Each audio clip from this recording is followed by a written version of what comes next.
क्या आप भी एक एवरेज स्टूडेंट हैं और अगर आप अच्छा स्कोर कवर करना चाहते हैं तो मेरी चैनल को सब्सक्राइब कर लीजिए, फॉलो कर लीजिए और बेल आइकन को दबाना ना भूलें, क्योंकि मैं आप सबको कुछ ऐसी ट्रिक्स बताने वाली हूँ जिससे आप हार्ड वर्क नहीं बल्कि स्मार्ट वर्क कर सकते हैं और एग्जाम में काफी अच्छा स्कोर बना सकते हैं। तो मुझे सब्सक्राइब कर लीजिए।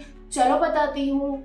Hello everyone, my name is Namrata and मैं अपनी एक सीरीज लेकर आई थी जिसके 2 एपिसोड्स तो मैंने ऑलरेडी अपने इंस्टा और यूट्यूब चैनल पे डाल दिए हैं, तो जाकर जरूर देखिएगा। और ये मेरा लास्ट एपिसोड है जिसमें मैं कुछ ऐसी टेक्निक्स बताऊंगी जो आपको कभी कोई नहीं बताएगा, बट मैं जरूर बताऊंगी। तो बने रहिए मेरे चैनल पर। चलिए स्टार्ट करते हैं। मैंने इसे 2 पार्ट्स में डिवाइड किया है। उन दोनों ही पार्ट्स को हम बहुत ही अच्छी तरीके से समझेंगे और उसे समझने के लिए आपको ये वीडियो पूरा देखना होगा।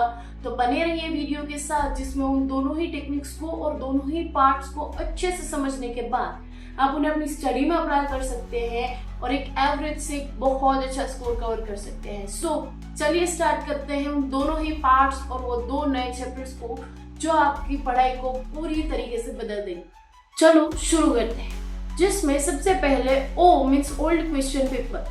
आप कोई भी स्कूल में पढ़ रहे हो या फिर कॉलेज में पढ़ रहे हो, आपके पास पिछले 2 से 3 सालों के क्वेश्चन पेपर होने बहुत ज़्यादा ज़रूरी। और सिलेबस, आप जिस भी सब्जेक्ट का एग्जाम देने वाले हो उस सब्जेक्ट का क्वेश्चन पेपर और सिलेबस दोनों ही आपके पास अवेलेबल होना चाहिए। पर क्यों, चलो बताते हैं। आपके पास अगर आपका क्वेश्चन ओ यानी कि ओल्ड क्वेश्चन पेपर्स अगर अवेलेबल है और अगर आपके पास उस सब्जेक्ट का सिलेबस अवेलेबल है तो आपको दोनों को ही एक साथ रखना है और उसी के बाद आपके ओल्ड क्वेश्चन पेपर में आपको ये चीजें एनालाइज करनी है कि उनमें जो बड़े क्वेश्चंस हैं वो मेनली किन किन चैप्टर्स में से लिए गए और वो आपको सिलेबस से पता चल जाए। और उसी की वजह से आपको ये टिक मार्क करना है कि बड़े क्वेश्चंस किस चैप्टर्स में से पूछे गए। और ये करने के बाद आपको जाना है शॉर्ट क्वेश्चन पे। शॉर्ट क्वेश्चन में जाने के बाद आपको ये चीजें नोटिस करनी है कि शॉर्ट क्वेश्चन ज्यादातर किस चैप्टर से पूछे गए और वो आप किस तरह कर सकते हैं। चलो मैं आपको एक एग्जांपल के थ्रू समझाती हूँ। जैसे कि अगर आपके सिलेबस में अगर 4 चैप्टर्स, तो जो बड़े क्वेश्चन होंगे अगर वो बड़े क्वेश्चन 4 ही पूछे गए, इससे मतलब ये है कि आपके हर एक चैप्टर्स में से एक सवाल तो होना ही है।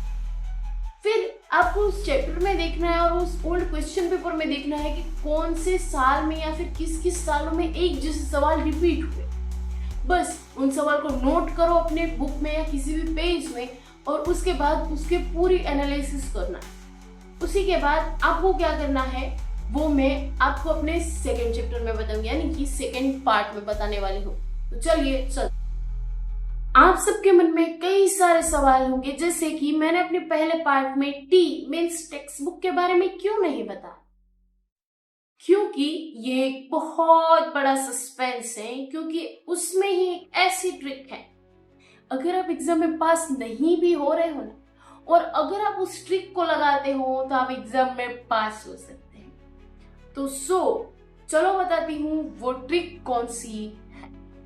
चलो, उसमें ट्रिक कुछ इस तरह की है कि अगर आपने मेरी जो पहले पार्ट में देखा कि आपको सारे ही सवालों को एनालाइज करना है। दूसरे, अगर आपको टॉपर बनना है तो आपको टेक्स्ट बुक के सारे ही चैप्टर्स पढ़ने हैं, बट अगर आपको स्मार्ट वर्क करना है तो सब कुछ पढ़ने की जगह उन्हें डिवाइड करके पढ़ो। डिवाइड मीन्स जैसे कि अगर आपके चैप्टर्स में, यानी कि कुछ चैप्टर्स ऐसे होते हैं जो बहुत ज्यादा हार्ड होते हैं और कुछ चैप्टर्स जो कि इजी, बस उन्हें फॉर्मेट में डिवाइड कर दो। जैसे कि अगर आपकी टेक्स्ट बुक में यानी कि अगर 6 चैप्टर्स हैं तो उनमें से कोई भी 3 पढ़ो, पर 3 1 2 3 नहीं होने चाहिए। मतलब कि आपको उन्हें 1 3 5 और दूसरी लाइन यानी कि 2 4 6 इस तरह डिवाइड करना है। अगर आप पहला चैप्टर पढ़ रहे हो तो दूसरा मत पढ़ो, तीसरा पढ़ो, और तीसरा पढ़ रहे हो तो चौथा मत पढ़ो, 5वां पढ़ो। और उसी की वजह से और इसी मेथड्स की वजह से आप जो भी चैप्टर्स कवर कर रहे हो वो अच्छे से कर पा रहे हो। अगर आपके पास टाइम कम है और आपको काफी ज्यादा चीजें कवर करनी है तो ये टेक्निक सबसे बेस्ट होती है कि सब कुछ कवर करने के बदले कुछ चीजें कवर करो और वो चीजें एकदम परफेक्ट रखो। बट एक चीज याद रखना कि ये मेथड सिर्फ बोर्ड्स और कॉलेज में होने वाली यूनिवर्सिटीज एग्जाम में फॉलो की जाती हैं। इन ट्रिक्स को आप अपनी स्कूल या फिर कॉलेज की इंटरनल एग्जाम में फॉलो नहीं कर सकते, क्योंकि स्कूल और कॉलेजेस की इंटरनल एग्जाम्स में क्वेश्चन पेपर्स आपके टीचर्स निकालते, जबकि बोर्ड और यूनिवर्सिटी अपने पैटर्न के अकॉर्डिंग क्वेश्चन पेपर निकालती है। तो उसी की वजह से ये ट्रिक आप इंटरनल एग्जाम्स में नहीं कर सकते, बट ये ट्रिक आप अपनी यूनिवर्सिटीज में अगर अच्छा स्कोर कवर करना चाहते हैं तो आप इस ट्रिक को जरूर फॉलो कर सकती है।